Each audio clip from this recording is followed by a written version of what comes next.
Hello everyone, welcome to me figure myself engineer Deepanshu Rathi. और आज फिर मैं आपके सामने आ गया हूँ एक नई क्लास लेकर, जिसके अंदर आज हम कंप्लीट करने वाले हैं डीपीएसपी का पार्ट नंबर 2।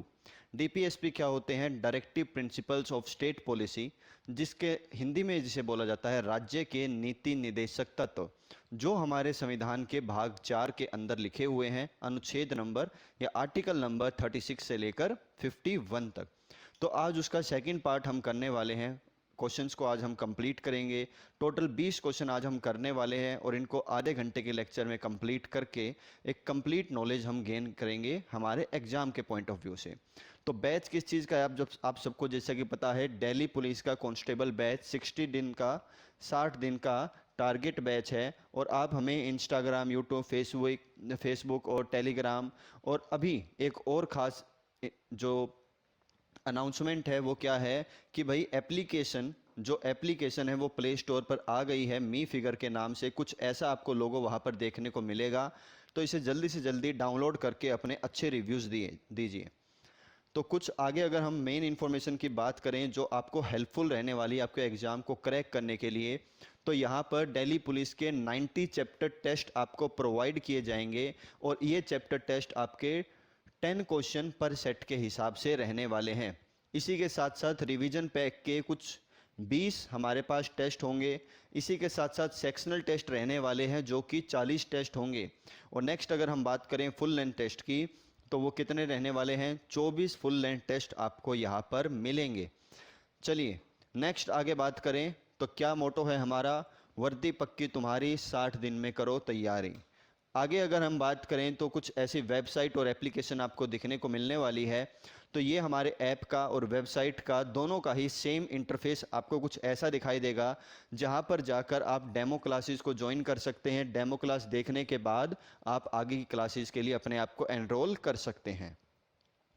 नेक्स्ट चलिए अब पढ़ते हैं हमारे आज के क्वेश्चन की तरफ। सबसे पहला क्वेश्चन आपके सामने स्क्रीन पे। अब हमारी क्लास को रेगुलर लेकर चलते हैं।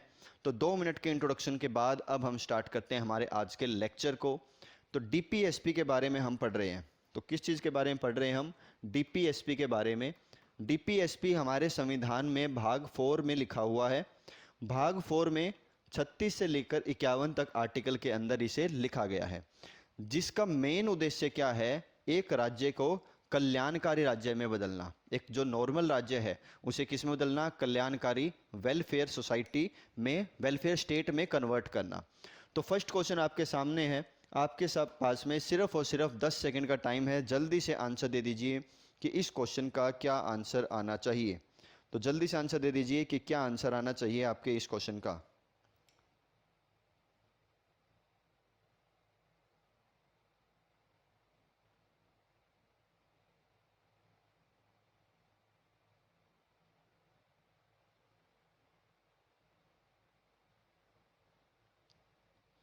तो देखिए यहाँ पर क्या बात की गई है आपके सामने। राज्य के नीति निर्देशक सिद्धांतों के अनुसार किस आयु तक के बच्चों को निशुल्क एवं अनिवार्य शिक्षा देने की आज्ञा दी जाती है? तो 14 वर्ष से कम उम्र के बच्चे, जो बच्चे 14 साल से कम उम्र के हैं, उनके लिए 2 प्रावधान रखे गए हैं। एक तो निशुल्क और दूसरा अनिवार्य शिक्षा। तो यह 2 चीज़ें किसकी तरफ से की जाएगी? सरकार की तरफ से बच्चों के लिए की जाएगी। तो यहाँ पर हमारे इस क्वेश्चन का जो करेक्ट आंसर है वो क्या होगा? ऑप्शन नंबर ए होगा। नेक्स्ट अगर हम बात करें, राज्य के नीति निर्देशक जो सिद्धांत है, जो रूल्स गाइडलाइंस हैं, किस प्रकार मौलिक अधिकारों से भिन्न है? मतलब क्या वो रीजन है कि मौलिक अधिकार, जिन्हें हम क्या बोलते हैं, फंडामेंटल राइट्स बोलते हैं, उनसे अलग है? तो देखिए क्या है, पूर्वोक्त केंद्र सरकार के लिए है एवं उपरोक्त राज्यों के लिए है। तो ये बिल्कुल गलत बात हुई कि भाई उपरोक्त तो ऊपर वाला तो किसके लिए? राज्यों के लिए, और नीचे वाला किसके लिए है? केंद्र सरकार के लिए। क्या ऐसा है? नहीं। ऐसा क्यों नहीं है, इसका मतलब जान लेते हैं।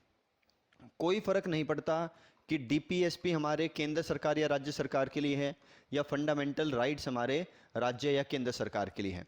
मेन चीज़ यहाँ पर क्या है, दोनों के अंदर ही एक डेफिनेशन लिखी हुई है। फंडामेंटल राइट में तो लिखी हुई है आर्टिकल 12 की। आर्टिकल 12 में एक डेफिनेशन लिखी है किसकी? राज्य की। और ऐसे ही डीपीएसपी में लिखी है अनुच्छेद नंबर 36 में, आर्टिकल नंबर 36 में राज्य की डेफिनेशन। और जो दोनों में ही क्या है, बिल्कुल सेम लिखी हुई है। तो इसका मतलब जो डीपीएसपी फॉलो होंगे, जिस जगह पे डीपीएसपी फॉलो होंगे, सेम उसी जगह पर फंडामेंटल राइट्स भी लागू होते हैं। पूर्वोक्त संविधान का अंश नहीं है जबकि उपरोक्त है। बोला भाई दोनों में से एक चीज संविधान का भाग नहीं है और जबकि एक है, तो यह बात भी गलत। दोनों ही चीजें कहां लिखी हुई है? संविधान के अंदर लिखी हुई है। तीसरा, राज्य के नीति निर्देशक सिद्धांत परिवर्तनीय नहीं है जबकि मूल अधिकार परिवर्तनीय है। कि भाई राज्य के नीति निर्देशक सिद्धांतों को तो हम क्या नहीं कर सकते? परिवर्तन नहीं कर सकते, न्यायालय के पास ऐसी पावर नहीं है। लेकिन दूसरी तरफ क्या बोला गया? जो हमारे फंडामेंटल राइट्स हैं वो परिवर्तनीय है। अब ये चीज हमने पढ़ी थी फंडामेंटल राइट में कि जो परिवर्तन की पावर है, मूल अधिकारों में जो परिवर्तन की पावर है वो किसके पास है? जुडिशरी के पास है। किसके पास है? ये जुडिशरी के पास है। ठीक है, ये चीज हमने पढ़ी हुई है। और चौथा ऑप्शन आपके सामने, इनमें से कोई नहीं। तो मैंने एक एक करके तीनों के तीनों आपको एक्सप्लेन कर दिए हैं। तो जितना जल्दी हो सके अब इसका आंसर दीजिए आप लोग कि क्या यहां पर इसका आंसर आना चाहिए। तो देखिए, इसका जो सबसे परफेक्ट और सबसे करेक्ट आंसर आएगा वो क्या आएगा? ऑप्शन नंबर सी आएगा। ऑप्शन नंबर सी जो कि हमारा यहाँ पर क्या है? सबसे करेक्ट आंसर है। यह बात बिल्कुल ठीक लिखी है कि मूल अधिकार में परिवर्तन हो सकते हैं और डीपीएसपी राज्य के नीति निर्देशक सिद्धांतों में नहीं हो सकते। नेक्स्ट क्वेश्चन देखिए, भारतीय संविधान के कौन कौन से संशोधन अधिनियम द्वारा टकराव की दशा में राज्य के नीति निर्देशक तत्वों को मूल अधिकारों पर वरीयता दी गई है? यानी कि कोई ऐसा तरीका हो गया कि डीपीएसपी के अंतर्गत सरकार ने कोई नई पॉलिसी बनाई। अब उस पॉलिसी का मोटिव तो क्या है कि ज्यादा से ज्यादा लोगों को क्या पहुंचाना? फायदा पहुंचाना। इसी के अपोजिट अगर हम बात करें फंडामेंटल राइट्स की, तो इस पॉलिसी से क्या होगा? कुछ फंडामेंटल राइट्स का हनन होगा। किसका? कुछ फंडामेंटल राइट्स का हनन होगा। फंडामेंटल राइट्स के चैप्टर में हमने इसे पढ़ा था। एक प्रॉपर क्वेश्चन था कि भाई जब भी डीपीएसपी और फंडामेंटल राइट के बीच में टकराव होगा तो किसको मान्यता ज्यादा दी जाएगी? डीपीएसपी को। ठीक है, और क्यों दी जाएगी? क्योंकि यह डीपीएसपी के अंतर्गत ही आता है कि भाई कुछ मौलिक अधिकारों का हनन हो सकता है, सभी का नहीं, कुछ का। तो ये चीज वहां हमने पढ़ी थी। तो कौन से संविधान संशोधन में इस चीज को किया गया था, यह हमसे पूछा गया है कि कौन से संविधान संशोधन में इसे किया गया था। और हमारा आंसर क्या आ जाएगा? यहां पर हमारा आंसर आ जाएगा ऑप्शन नंबर बी। हमने वहां पर पढ़ा था, तो ऑप्शन नंबर बी हमारा यहां पर क्या होगा? करेक्ट आंसर होगा। चलिए नेक्स्ट क्वेश्चन, भारतीय संविधान के अंतर्गत कल्याणकारी राज्य की अवधारणा निम्नलिखित में से किस अनुच्छेद में वर्णित है?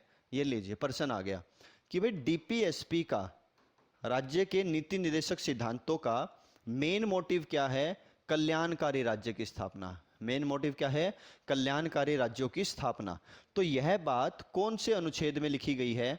यह बात कौन से अनुच्छेद में लिखी गई है, यह पूछा गया है। तो यह बात कौन से अनुच्छेद में लिखी गई है? यह लिखी गई है अनुच्छेद नंबर 38 में। किसमें? अनुच्छेद नंबर, आर्टिकल नंबर 38 में।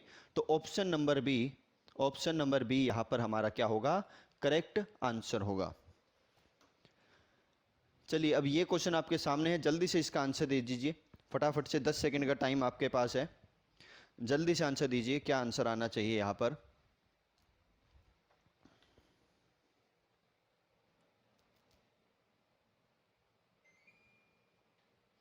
जल्दी से आंसर दीजिए, 10 से 20 सेकंड का टाइम आपके पास है।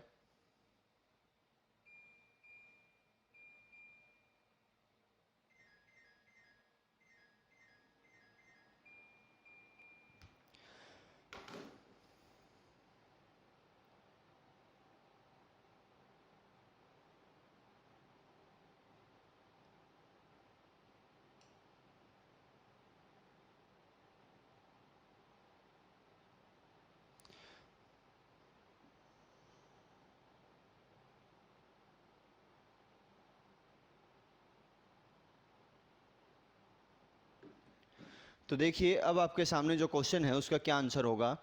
सामान्य न्याय और निशुल्क विधि सहायता का प्रावधान संविधान के किस अनुच्छेद में है? कि एक तो सब लोगों को क्या मिले? समान रूप से न्याय मिले, जिसे अनुच्छेद नंबर 14 में बोला गया था। आर्टिकल 14 में क्या बोला था? कानून के सामने सब लोग समक्ष है, विधि के समक्ष शासन चलेगा। अनुच्छेद नंबर 15 में क्या बोला गया था? किसी के साथ भेदभाव नहीं। अनुच्छेद नंबर 16 में अवसर की समानता की बात की गई है। तो यहाँ से हर जगह से किस चीज़ की बात चल रही है? समानता की।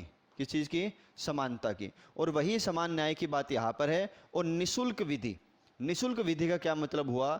अगर आपको न्याय चाहिए तो जरूरी नहीं है कि आपको उसके लिए खर्चा करना पड़ेगा, पैसा देना पड़ेगा।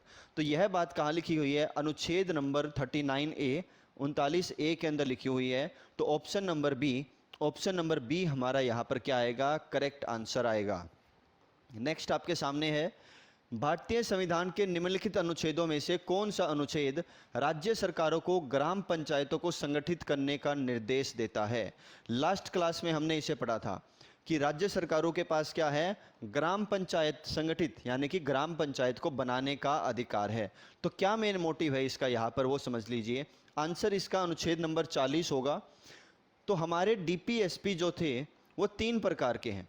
एक है समाजवाद के, तो ग्राम पंचायत का जो संगठन है वो किसके अंदर आता है? समाजवाद के अंदर आता है। फिर दूसरा है गांधीवाद। तो गांधीवाद के अंदर क्या है? जो उसकी कार्यवाही है, जो प्रक्रिया है, स्वशासन की जो बात है, वह चीज कहां से ली गई है? गांधीवाद से ली गई है। ठीक है। और इसके बाद तीसरे नंबर पे हमारे पास कौन से थे? उदार बौद्धिक। तीसरे नंबर पे हमारे पास कौन से हैं? उदार बौद्धिक। तो 3 प्रकार के हमारे पास डीपीएसपी है। और हमारे इस क्वेश्चन का आंसर भी क्या होगा? ऑप्शन नंबर बी, अनुच्छेद नंबर 40 इसका करेक्ट आंसर होगा। किस बात पे? ग्राम पंचायत के निर्माण के बात पे, संगठित के बात पे। आगे, सभी भारतीयों के लिए एक समान सिविल संहिता प्राप्त करने की बात कहाँ की गई है? कि भाई 2 चीजें हैं। एक तो आपके पास है इंडियन कॉन्स्टिट्यूशन, भारतीय संविधान। दूसरा आपके पास है आईपीसी, इंडियन पिनल कोड, भारतीय दंड संहिता। मतलब कोई भी व्यक्ति हो उसके लिए दंड जो है वो समान रहेगा, सब लोगों के लिए इक्वल रहेगा। तो यह बात कहाँ पर लिखी गई है? आचार संहिता वाली। तो इसका आंसर क्या है? अनुच्छेद नंबर 44। अनुच्छेद नंबर 44 ऑप्शन नंबर बी के अंदर लिखा गया है कि सब लोगों के लिए क्या होनी चाहिए? एक समान सिविल संहिता होनी चाहिए। अब आप पूछोगे कि इतने सारे अनुच्छेद है, इतनी सारी चीज़ें हैं, हम कैसे याद करेंगे? तो सिंपल सी चीज़ है, आपको डीपीएसपी के 36 से लेकर 51 अनुच्छेद के बारे में पता होना चाहिए कि किस अनुच्छेद में क्या लिखा है। और सिंपली अगर मैं बोलूँ आपको तो 1 से लेके 51A तक, 1 से लेके 51A तक एक एक बार आपने सारे के सारे अनुच्छेदों को पढ़ना ही पढ़ना है। यहाँ से अगर पॉलिटी के 10 क्वेश्चन भी पेपर में आ रहे हैं, जीके में, ठीक है, या 7 क्वेश्चन भी आ रहे हैं, तो 7 में से या 10 में से 50% आपके इन अनुच्छेदों के अंदर से ही आएगा, अगर पॉलिटी का पोर्शन है तो 1 से लेकर 51 तक, यह सबसे इंपॉर्टेंट है। तो यहाँ पर क्या पूछा है? संविधान के किस अनुच्छेद में न्यायपालिका का कार्यपालिका से पृथक्करण का उल्लेख किया गया है? यह चीज हमने पढ़ी थी, लास्ट क्लास में पढ़ी थी। लास्ट क्लास में क्वेश्चन क्या था कि न्यायपालिका को कार्यपालिका से अलग करने की बात कहाँ की गई है? तो वो बात कहाँ की गई थी? डीपीएसपी में, राज्य के नीति निर्देशक तत्वों में। लेकिन इसका आंसर क्या है? अनुच्छेद number 50, article number 50, option number D हमारा क्या होगा? करेक्ट आंसर होगा। ऑप्शन नंबर डी यहाँ पर हमारा क्या होगा? करेक्ट आंसर होगा। चलिए नेक्स्ट क्वेश्चन आपके सामने है। अब जल्दी से इसका आंसर दे दीजिए, आपके पास 10 सेकंड का टाइम है। राज्य के नीति निर्देशक सिद्धांतों में से किस अनुच्छेद का संबंध अंतर्राष्ट्रीय शांति और सुरक्षा के संवर्धन से है? तो बहुत सारे अनुच्छेद तो आपको अभी इसी क्लास में यहीं पे याद हो जाएंगे, जो मोस्ट इंपॉर्टेंट है। तो अंतर्राष्ट्रीय सुरक्षा और शांति का प्रावधान कहाँ पे लिखा गया है? डीपीएसपी के अंदर। एक चीज तो ये पता चल गई। दूसरा, अभी आपको अनुच्छेद पता चल जाएगा कि किस अनुच्छेद के अंदर इस बात को बोला गया है, कि किस अनुच्छेद के अंदर इस बात को बोला गया है। तो जल्दी से आंसर दे दीजिए, 10 सेकंड का टाइम आपके पास यहाँ पर है। तो 10 सेकंड के टाइम में हमारे पास क्या आंसर आता है? देखिए, अनुच्छेद नंबर 51, आर्टिकल नंबर 51 के अंदर अंतर्राष्ट्रीय संबंध व सुरक्षा की क्या की गई है? चर्चा की गई है और बात की गई है। तो ऑप्शन नंबर बी हमारा क्या होगा? करेक्ट आंसर होगा। नेक्स्ट आपके सामने, भारतीय संविधान के किस अनुच्छेद द्वारा निम्न दुर्बल वर्गों को शिक्षा संबंधी सुरक्षा की सुरक्षा प्रदान की गई है? कि भाई शिक्षा मिलेगी निम्न और दुर्बल वर्ग। निम्न कौन से होते हैं? जो थोड़े से लो लेवल पे आ गए, निम्न पे आ गए, लो, मीडियम, फिर हाई लेवल अलग अलग बन गए। और उसी तरीके से दुर्बल वर्ग, ऐसे वर्ग या ऐसे सोसाइटी के ग्रुप्स जो समाज में पिछड़े रह गए, पिछड़े वर्ग की बात हो रही है। तो शिक्षा संबंधी अधिकार दिए गए हैं। तो वह बात इन चारों में से कौन से अनुच्छेद में की गई है? ये हमसे क्या पूछा गया है? क्वेश्चन पूछा गया है। तो जल्दी से आंसर दे दीजिए इसका। तो इसका आंसर हमारे पास क्या आएगा? Option number B, option number B, अनुच्छेद नंबर 46, आर्टिकल नंबर 46 हमारा यहाँ पर क्या रहने वाला है, करेक्ट आंसर रहने वाला है। तो देखिए ये हमारे अभी तक के यहाँ पर कितने थे, 10 क्वेश्चन थे जिनकी हमने प्रैक्टिस की है। अब बस 10 क्वेश्चन और हैं आज की क्लास में, फिर इसके बाद आज की पॉलिटी की जीके की क्लास हमारी ओवर होती है। और इसी के साथ साथ हम जो आगे करेंगे पढ़ाई, दूसरी क्लास में हम करेंगे ज्योग्राफी की। तो आधे घंटे की पॉलिटी और आधे घंटे की ज्योग्राफी, 2 क्लासेज आज हम लेकर चलेंगे। और अब से रेगुलर आपको 2-2 क्लास मिला करेगी, पॉलिटी की भी ज्योग्राफी की भी, ताकि आपका जीके का पोर्शन अच्छे से और जल्दी से जल्दी क्या हो जाए, पूरा हो जाए, ताकि आपके पास रिवीजन का टाइम भी बच जाए। चलिए